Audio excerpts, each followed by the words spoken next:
Blog Talk Radio. Hello, and welcome to Open Money on Blog Talk Radio.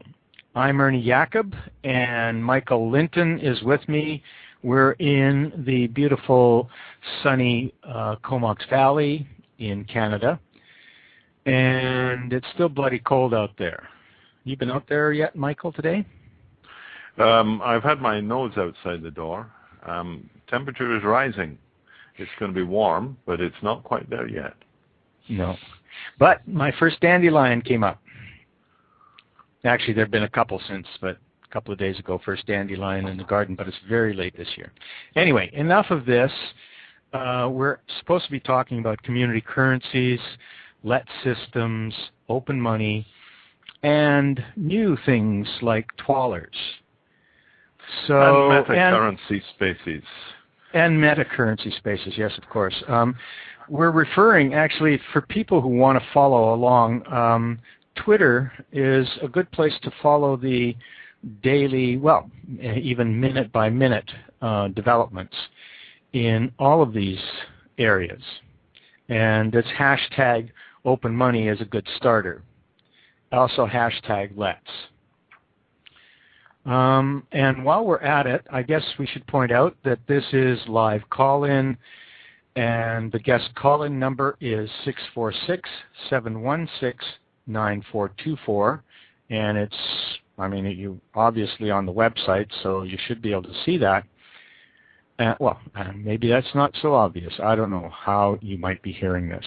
And of course, later on, if you're getting it by podcast, you can't call in. Also, there's a chat, a typing chat, that people can throw questions at us, comments, and ask to join in. Woo. Okay. Well, we've got a whole hour if we want it. Yes, and we probably won't use all of it because life is busy and it's other things to cover. And conversation is what we look for. And so the proposition is that people can phone in, have conversations about these issues, and then we can progressively build up a conversational space. And that's what will move us forward. The other thing, too, of course, is that some of these shows have been transcribed, and they can be found on lets.net. And we've got somebody helping us with the transcription now, hallelujah, Andy Ryrie in the UK, who you met with. He's an old-timer from way back in the old days of Let's, Michael. Well, the mid-days, the medieval period, perhaps, shall we call it. In the mid-'80s, there was a lot of action began.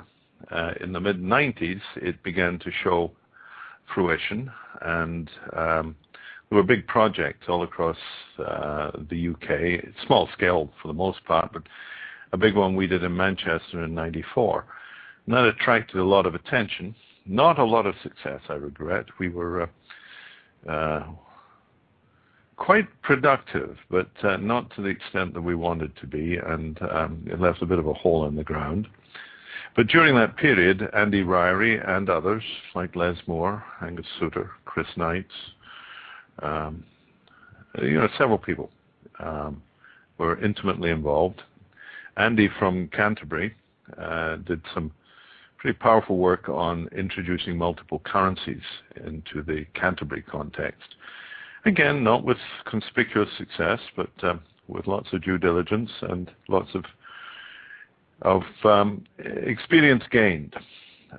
It did make it very clear that once people have perceived this as, quote, an alternative, they tend to be stuck in an either-or world and are very difficult to appreciate the value of having multiple currencies and how to deal with those and how to take advantage of them.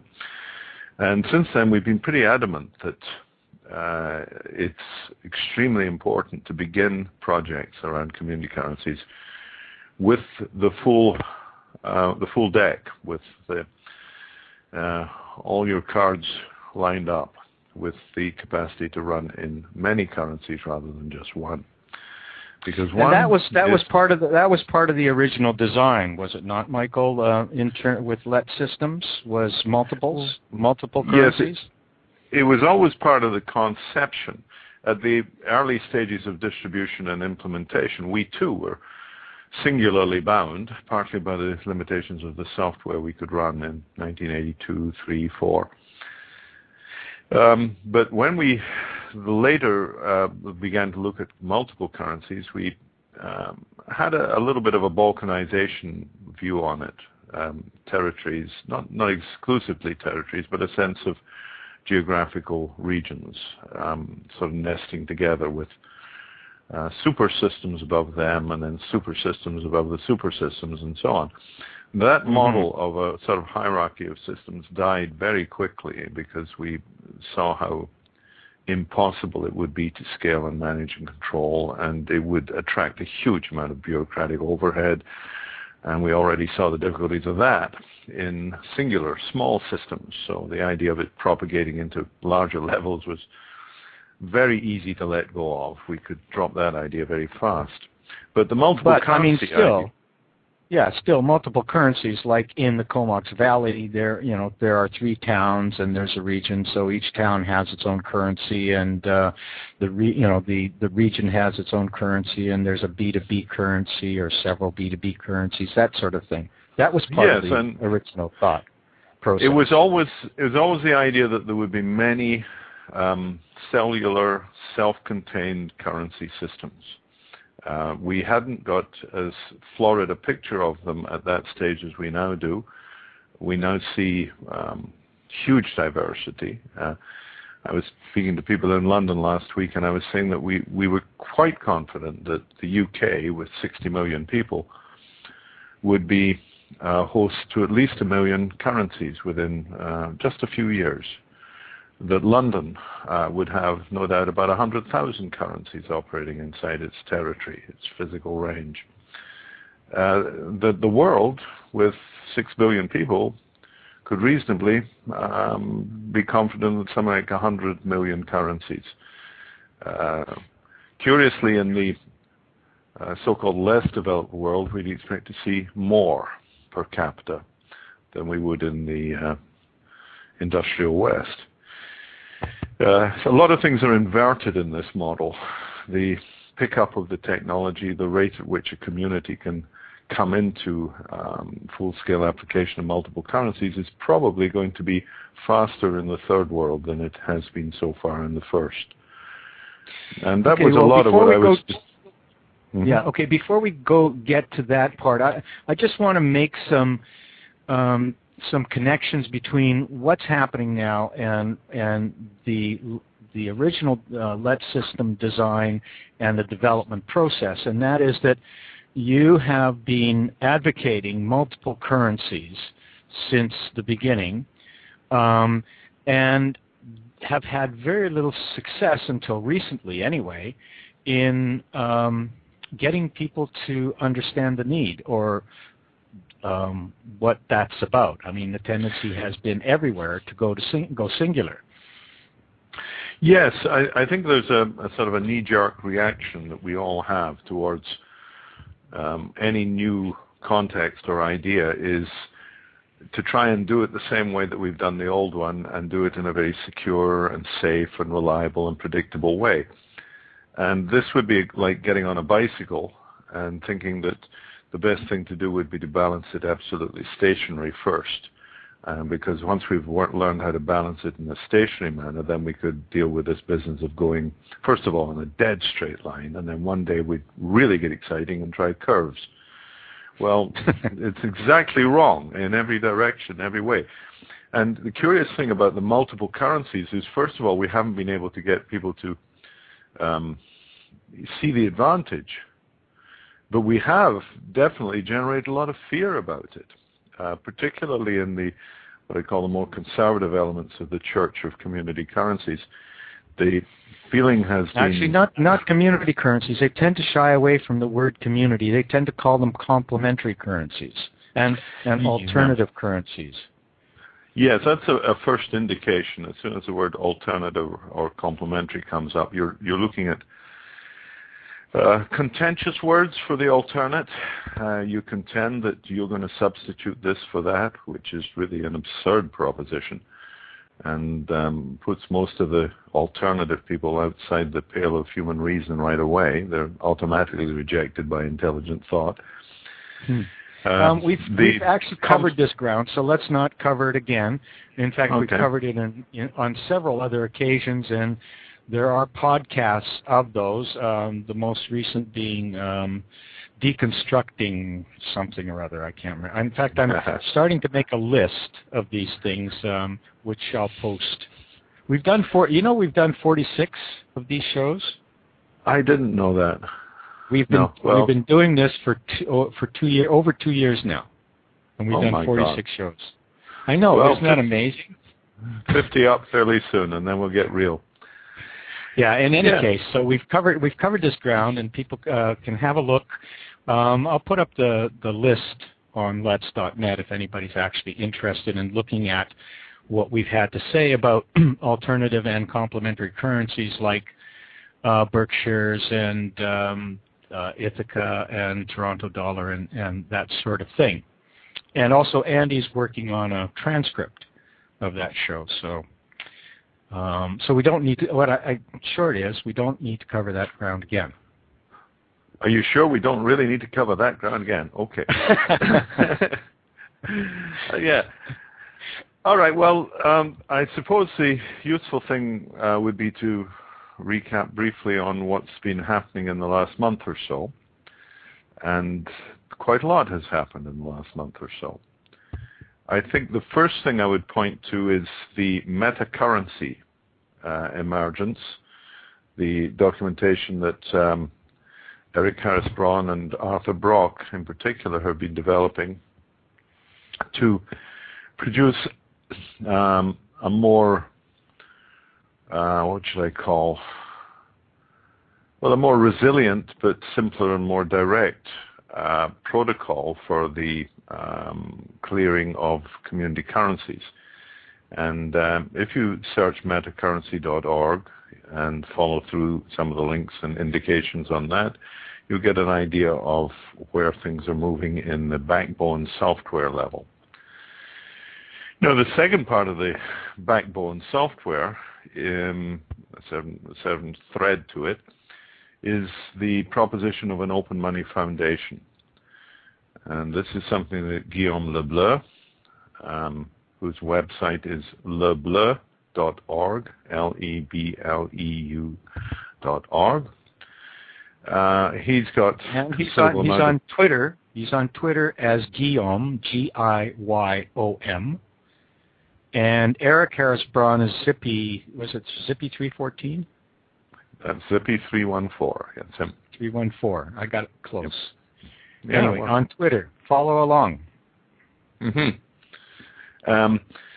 Now, both of these are major steps forward in creating the architecture, the infrastructure, both technical and social, that will allow us to speak at a global level. It's imperative that we have something that can sort of catch the emergence of these ideas in a manner which propagates not just locally and regionally and nationally, but globally, so that there's a common level of practice and integration from Australia to Brazil to Ukraine to London. Now, that's where the joint work of Guillaume and Eric is extremely productive and very fruitful. And I'd call it the sort of the backbone, the core accounting and operating system that gives us essentially a namespace, a manageable namespace for people to participate in community currencies. Sort of single sign-on, and you can participate in any currencies that are active and connected through this network. It's not concrete yet. This is going to take some months probably to emerge as a full-scale active process, but it's a very important part of the package. Now, the other two important parts of the emerging system and situation are point-of-sale systems and substantial demonstrations. Those are the two other legs of this tripod. Now, the most important one of that in terms of capturing people's attention is undoubtedly the substantial demonstration. People are alerting themselves, becoming aware that community currencies may offer a considerable advantage that the conventional money is currently demonstrating its deficiencies in. Conventional money has very clearly failed in terms of stability, in terms of managing our economy in a useful way. All over the world, people are screaming that there is no money.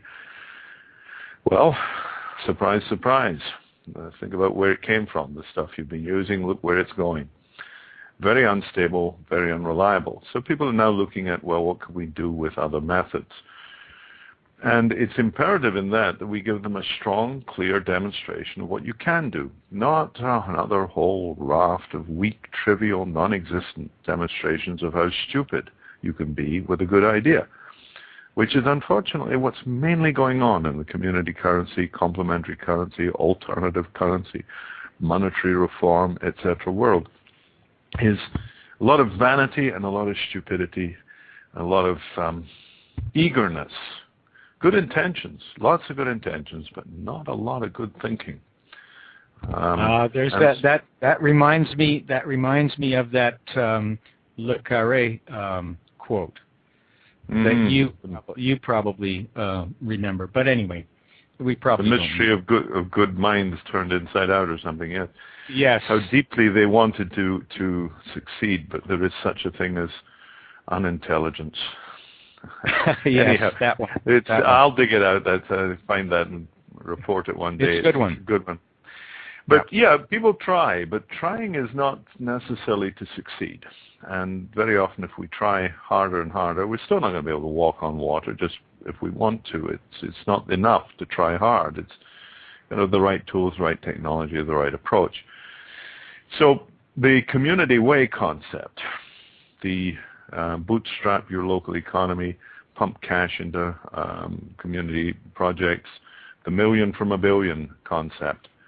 That's the one that we figure is going to crack open people's attention, give them something substantial to pay some of their intelligent awareness to. Well, but perhaps I should hang on. Maybe I should give a quick update here on what's happening with Community Way. No, here. Hold on. Let me complete the cycle. You want to finish? First. Okay, go ahead. I want the three parts, because the three parts is very important.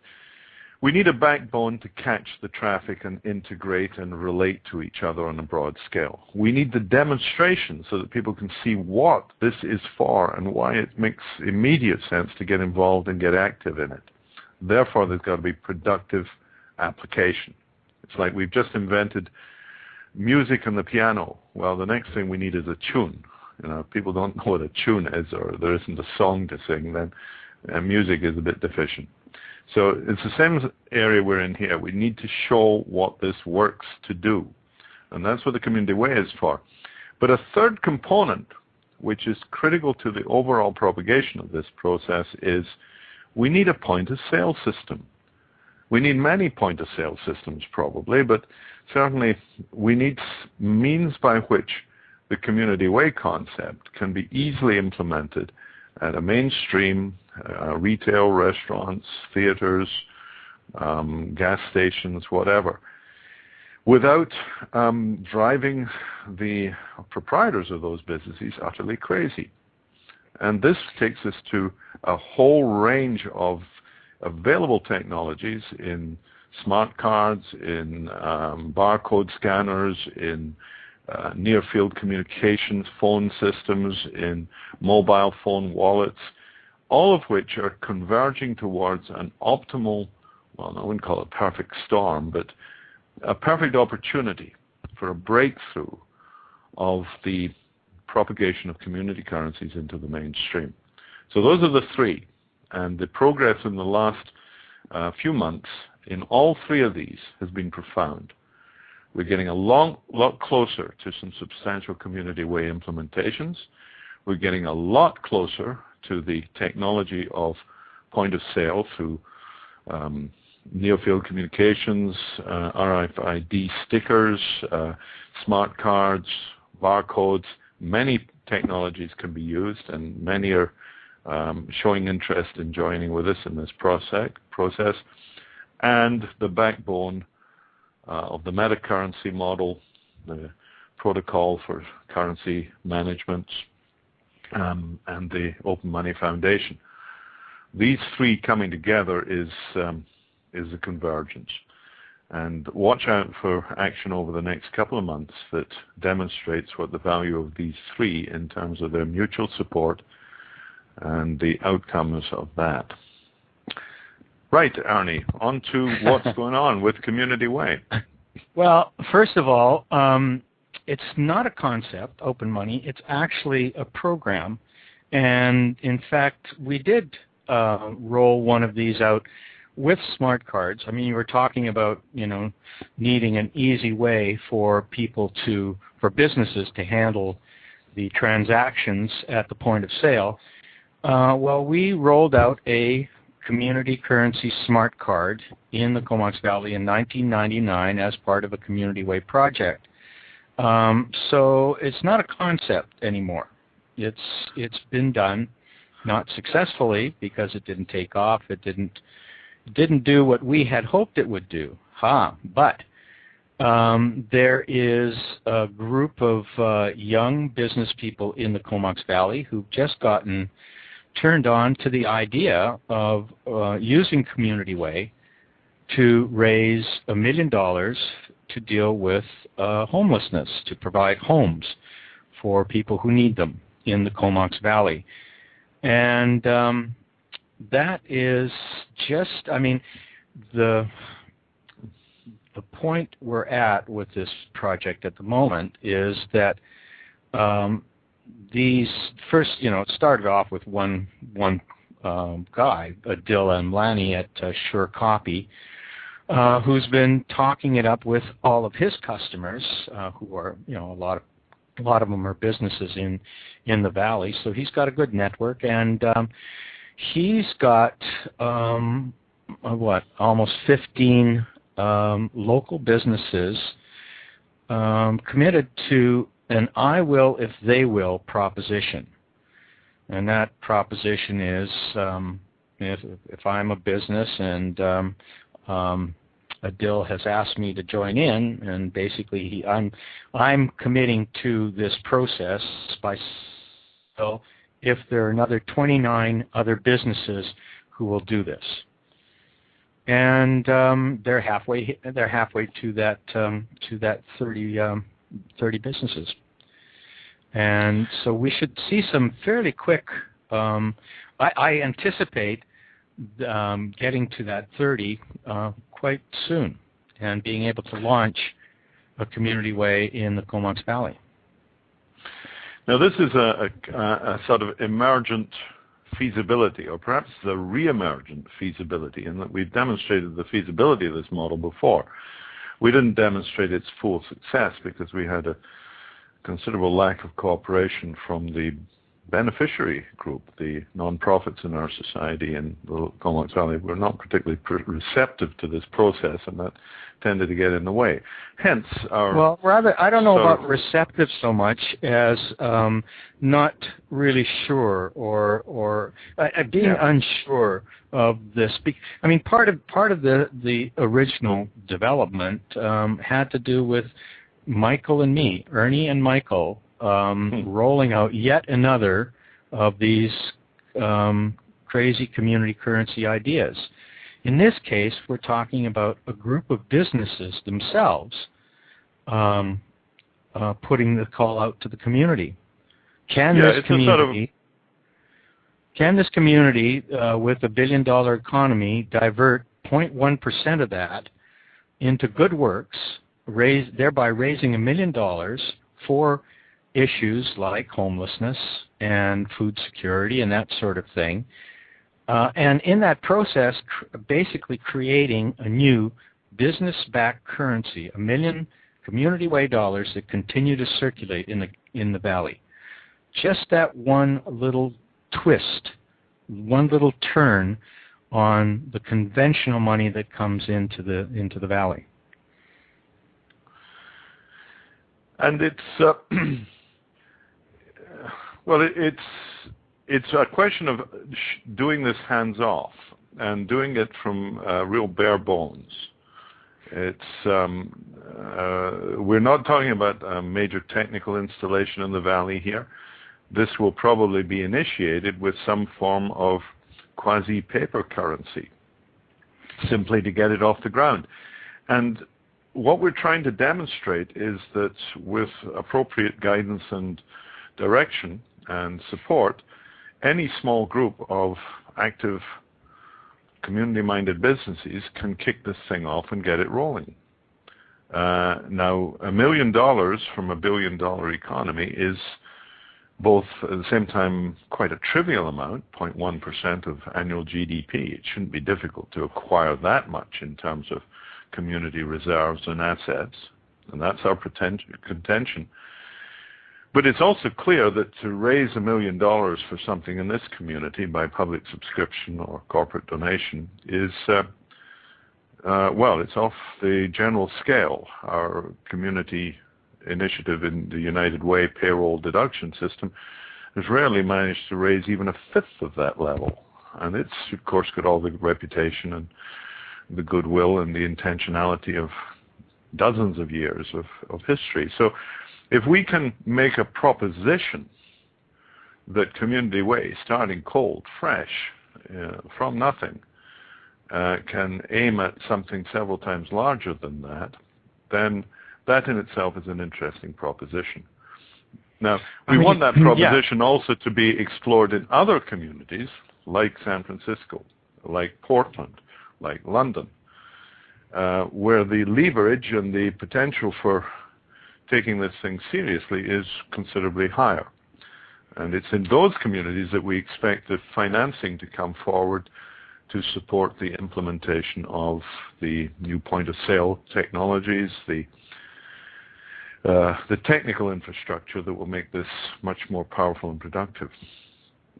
Yeah, I mean, we're having, yeah, I mean, this is a grassroots, truly bootstrap operation because there is no money behind it at the moment, right? I mean, this is a small group of businesses who are putting in a little bit of their own time at the moment to generate enough interest amongst other businesses to join in. And in that process, they will have demonstrated that it is possible to finance the development of a community currency, even in a small community such as this, with minimal inputs needed. In this case, we're going with a paper currency because we don't have the resources to crank up another smart card operation, but it has the demonstration of minimal inputs for a great deal of benefit, I think, is very good. The other point I wanted to make too, though, is that it's a different kind of a fundraising altogether, because when we're talking about raising $1 million in conventional money for, I don't know, what, a hospital or a school or whatever, a big project, means diverting normal money from other projects.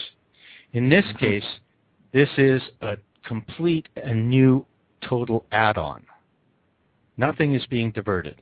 I mean, other than the conventional money, but that's just in a loop. And it's replaced by the exchange in the additional new community currency. It's more like a diversion, a pumping action. We're not impeding or rediverting restricted resources, and it's a normal situation. To pay Peter, you got to make Paul poor. That's often the problem in our world, is the money can only go in one place at one time. It does, and so some benefit and some do not. And in the charitable fundraising sector, that's really a problem. A lot of contention for scarce resources. So with this model, we're bringing in a totally new layer to the economy. We're taking in a new form of liquidity.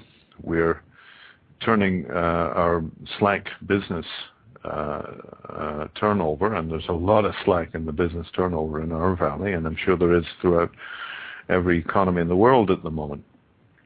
We're turning that slack into a social capital and turning that into hard cash in the needing sectors of our society, in this instance, particularly homelessness. Now, nothing lost, everything gained. Not about diversion, not about deprivation, not about competition. It's about a demonstration of a totally new space. And that's fun.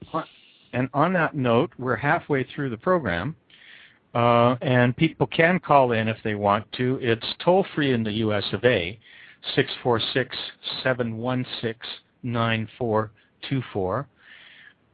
And we can cut you in by Skype, or we can phone you on your phone if you're in Canada and can't pay the freight, which is actually unnecessary when it's free.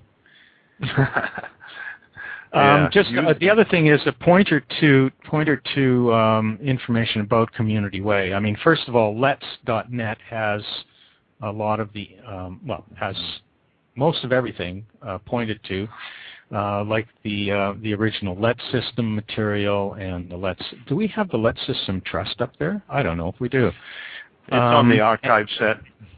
Yes, good.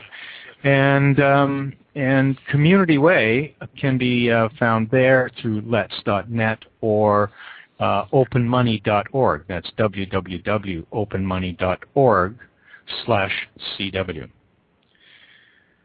And that's probably as much as we want to do or say about Community Way at the moment. What else is happening? What about Twallers? You met those Twallers. guys. Yes, ISO and Mac. ISO Kant and Mac Taylor. We met in London on their way to a conference in California, Web 2.0, from which they have now moved on to Chicago, and they're going to be back in Europe in a day or so. A very productive conversation, which derived from the connections created essentially between their emerging initiative. The simple one currency Twaller was their first shot at producing some form of social money on the Twaller Twitter network. That was a good idea, but a limited idea. And I think principally through the connections of Alan Rosenblith, who's a film producer from Portland, producing a film called The Money Fix. You can find that on a site called themoneyfix.org.com. I'm not sure. Anyway, Alan has persuaded ISO and Mac to take a look at the multiple currency aspect, that by not just providing a single Twaller, but making it possible for there to be thousands, perhaps hundreds of thousands of different Twaller currencies, that you could get the differentiation and the fertility and the variety and the closure and the reciprocity that's necessary to make these things work. So we had a very productive conversation with Mac, that is Les Moore, the London Hackney organizer, and myself, discussing the implications of these soft but powerful currencies. Now, I'd say soft because the authentication functions in Twitter are very low. You can get a Twitter account instantly without any reference to your actual identity. So if nobody on the internet knows whether you're a dog or not, you can assume that on Twitter there's a lot of dogs. which means that a Twitter-based currency isn't quite as confidence-generating as something that came out of the banking system or a church network or something like that, where people are perhaps known to each other more specifically. So what Twallers will do is give us the sort of test and experimentation and imagination space that one might have found through, for instance, something like Second Life or any one of those multiplayer games, where you take the broad ideas of community currencies and you inject into that space and play around. Now, unfortunately, playing around inside Second Life is, well, hard work. And most of the people inside Second Life are just busy being secondly lively. So there isn't a whole degree of intelligent life in that planet.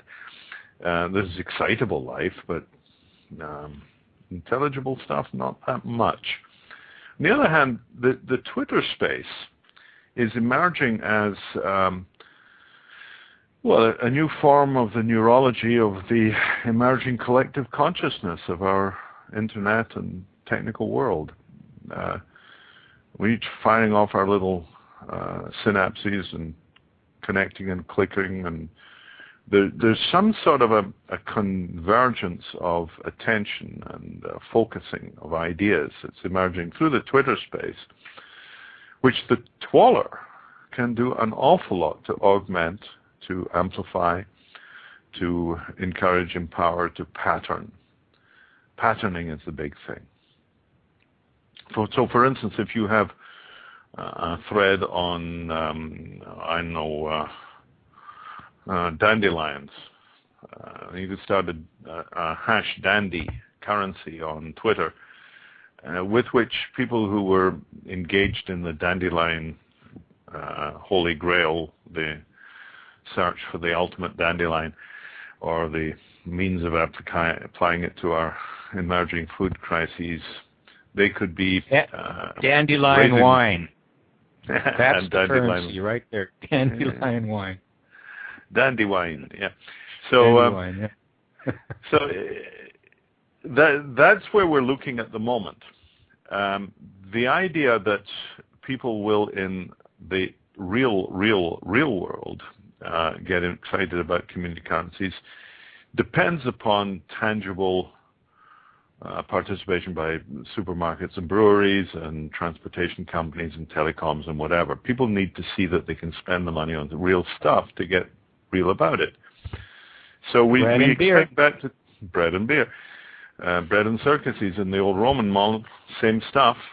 You've got to be a bit of survival and necessity, the bread line, and you've got to have a bit of entertainment, the beer counter. So bringing bread and beer into the world is going to be a major part of the realization of community currencies. But given that that's going to take a little bit more time, then we need to be playing around with the experience of community currencies in softer contexts. And a multi-dimensional Twaller, and look for twaller.com, spelled just like it sounds, Twollar, and start watching what is coming up there. That's where the next big breakthrough of attention and awareness can be expected. I'm not going to dwell too much, except to perhaps reference the Wuffy. There was a currency called the Wuffy proposed by Cory Doctorow in one of his novels about 4 or 5 years ago. A reputation credit. You liked what somebody had done in a software project, or perhaps the music they played, the poetry they wrote. You'd contribute Wuffies to them, sort of a mark of recognition and approval and acknowledgement. Trouble is, one currency does not fit all, does not provide the form of distinction, does not make for the accountability. Like, you might have millions of Wuffies, but where did you get them from? Who credits them to you? Maybe your granny did it, and your mother, and that's not necessarily the source of all credibility. So a singular Wuffy is singularly limited, but a diverse Twaller is a whole different thing.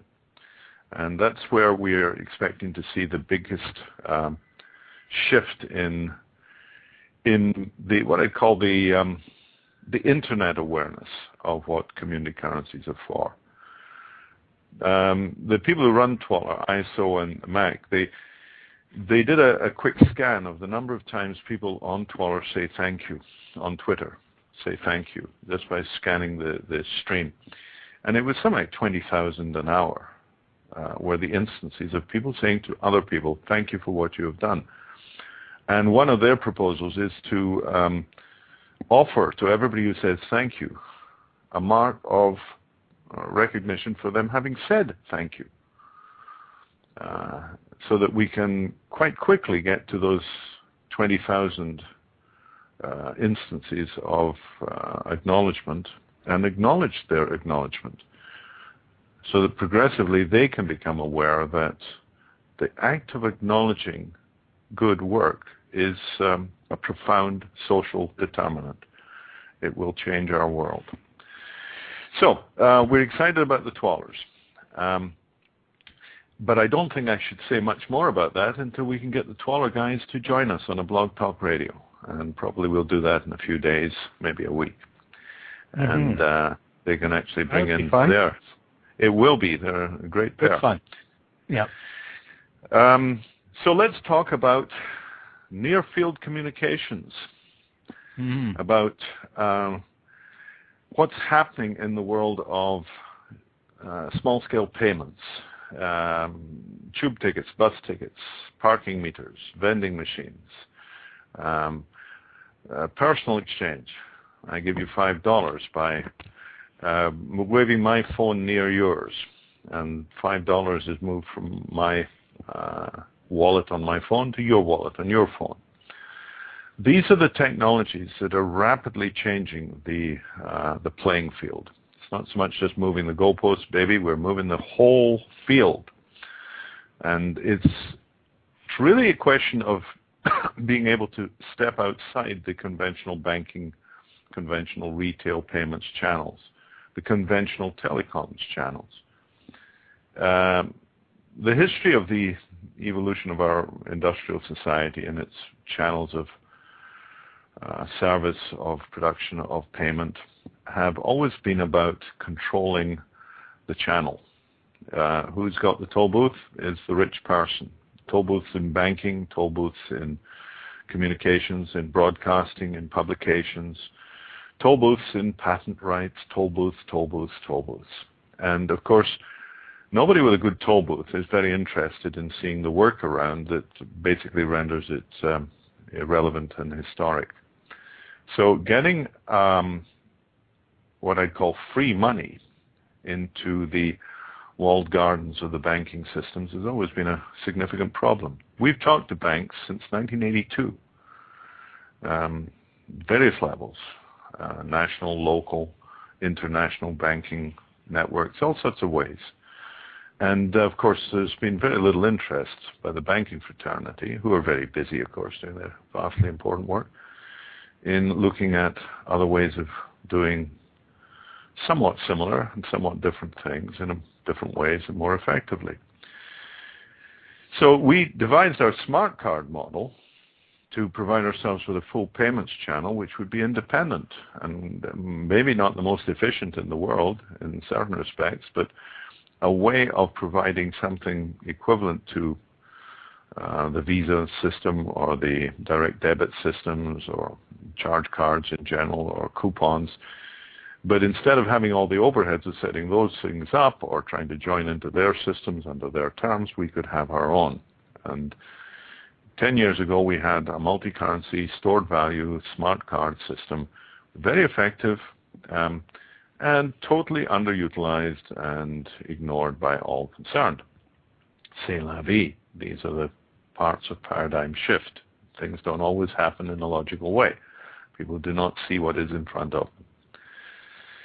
Well, latterly, in the third world particularly, the deficiencies of conventional banking, the inability to move checks around, to drive armored cars filled with banknotes and pump them into ATMs that would be secure and safe, This does not work in Uganda, in Kenya. It doesn't work in many parts of India.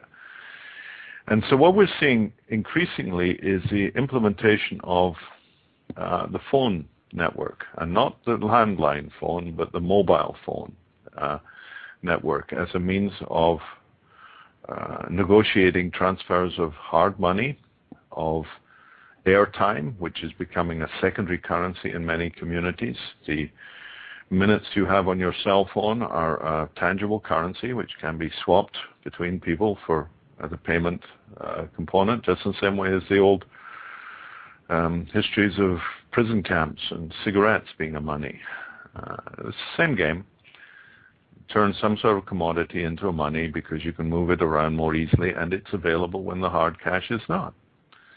Well, that in itself is just a starter, because anything that can move either conventional money, as in the M-Pesa project started by Safaricom under the Vodafone support, anything which can move phone credits themselves. And there you want to look for Sente, S-E-N-T-E, Jan Chip Chase. Google that lot, Sente, Jan Chip Chase. And you'll find a lot about how phone time is being used, and phones, access to phones, are being used as a currency in themselves. Did you say Jan Chip Chase? That's C-H-I-P-C? Chip Chase, C-H-I-P, case, and J-A-N. Yep.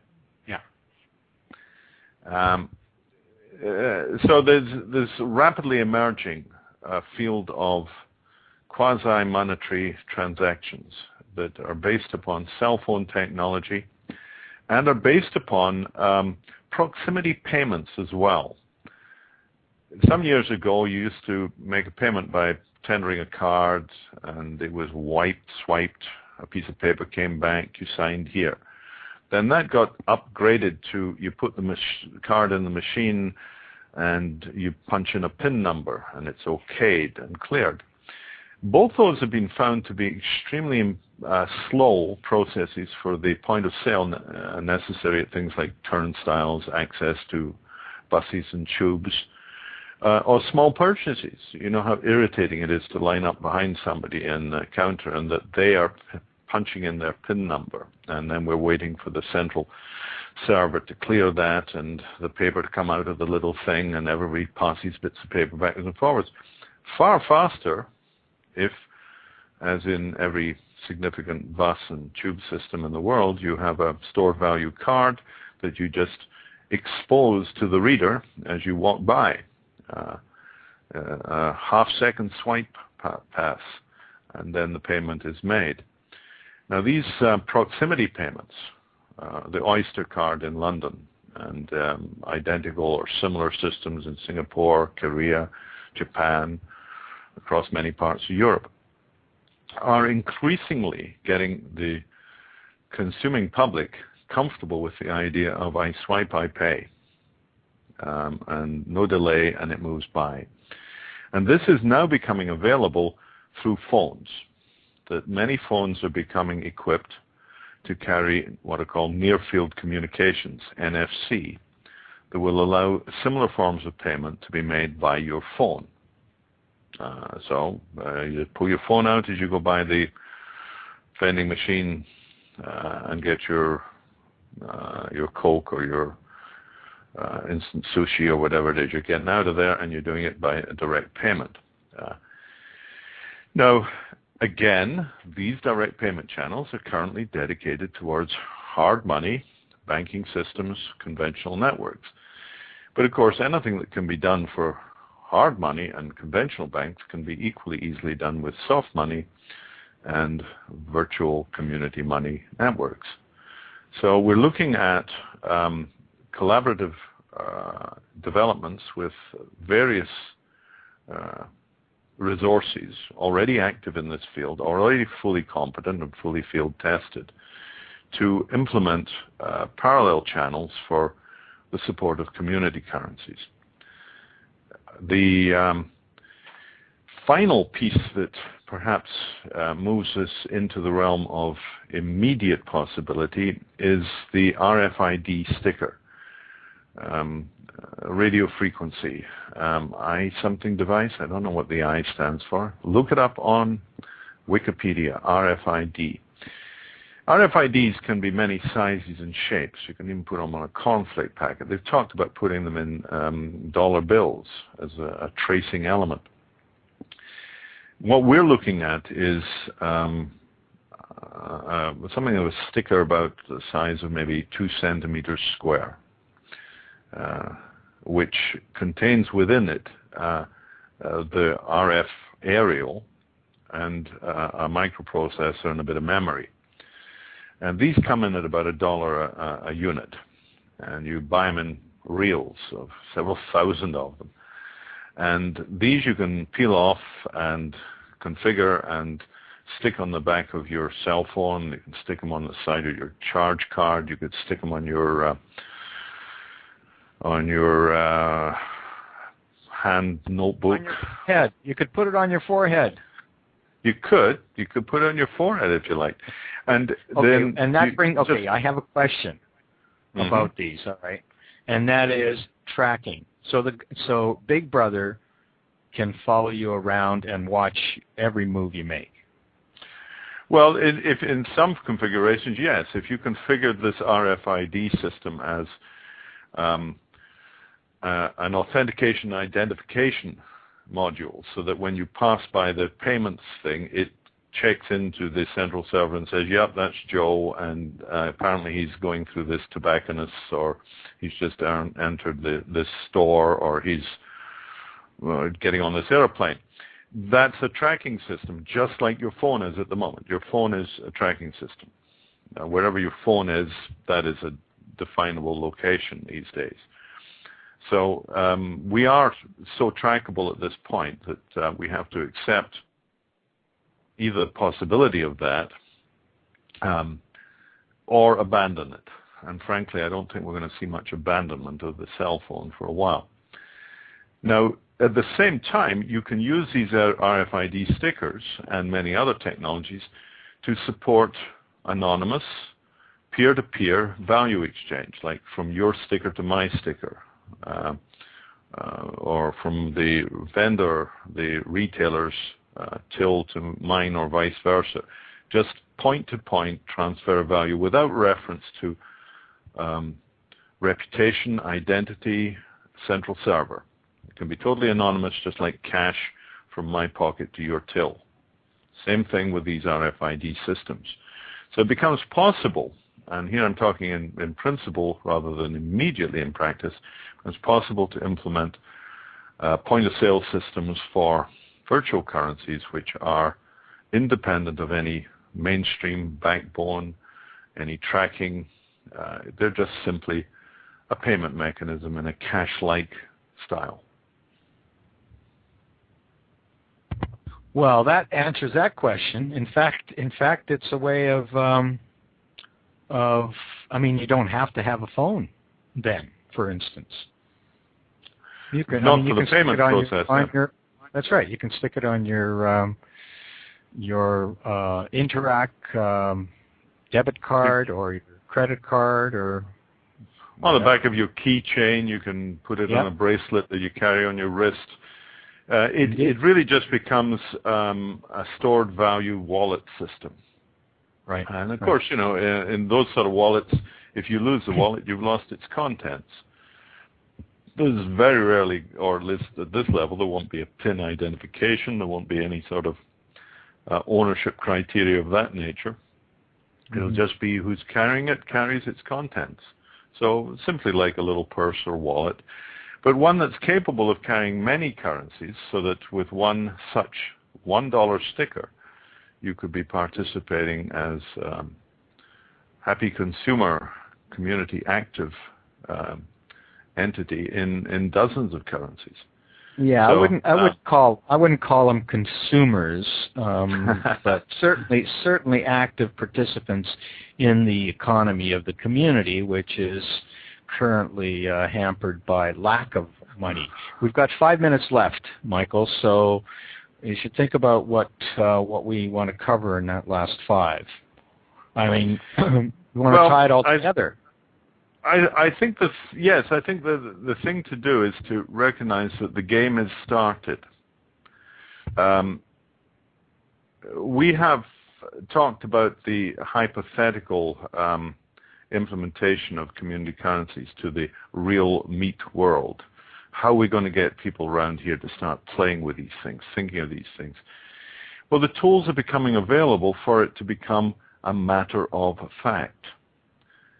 That, particularly in the developmental area, that as we begin to explore the implementation of these ideas in the mainstream, the people who are doing that are now capable of tracking and cross-referencing their behavior in, through the Twitter medium, through Facebook, through social media, and through the Twaller, as what is undoubtedly, in my view, going to become the first generally available open money namespace. Now, there's going to be many namespaces and accounting systems progressively that pick up the capacities of open money and implement them in different ways. There is not a single open money. There will be as many as people want to have, and some of them will cross-connect with each other. Others will be totally independent. But the first one we're going to see that begins to demonstrate the variety and the capacity will be on Twitter, and it will be the multi-currency Twaller. And where we're going to line up a conversation with ISO and Kent sometime in the near future. I believe so, and with others, no doubt.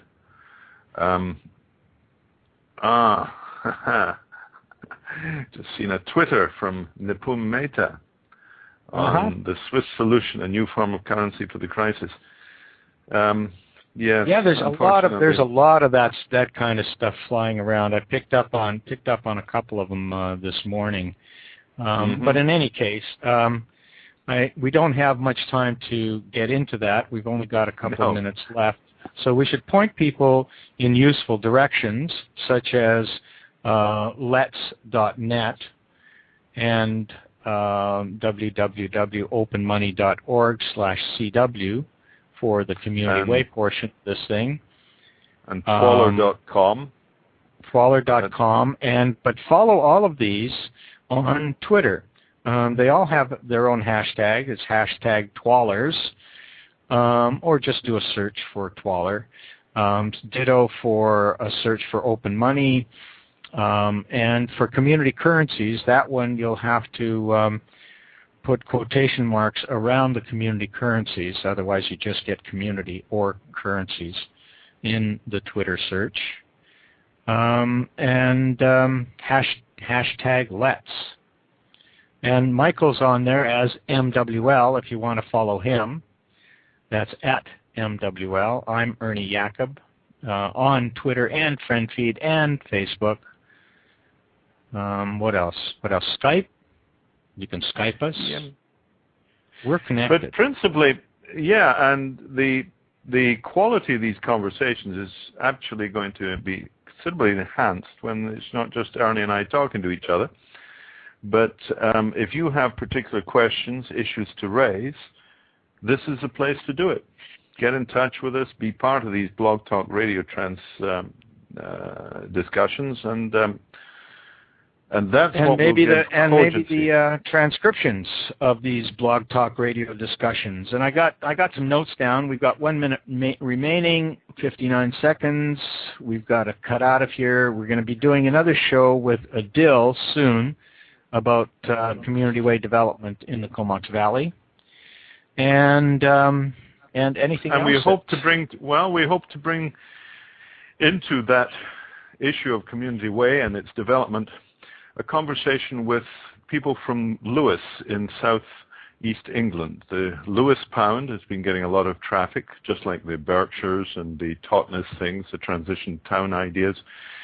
But a conversation with one of the protagonists of that project has suggested it would be very useful for us to start talking about how the Lewis pound can grow up and become real. So that is another conversation we expect to have soon. Excellent. Excellent. Lots more to talk about.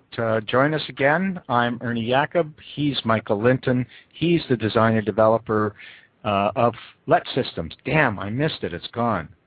Show is on, but not streaming. Well, okay. Podcast. Podcast continues. So continue with your conversation. Continues, yes.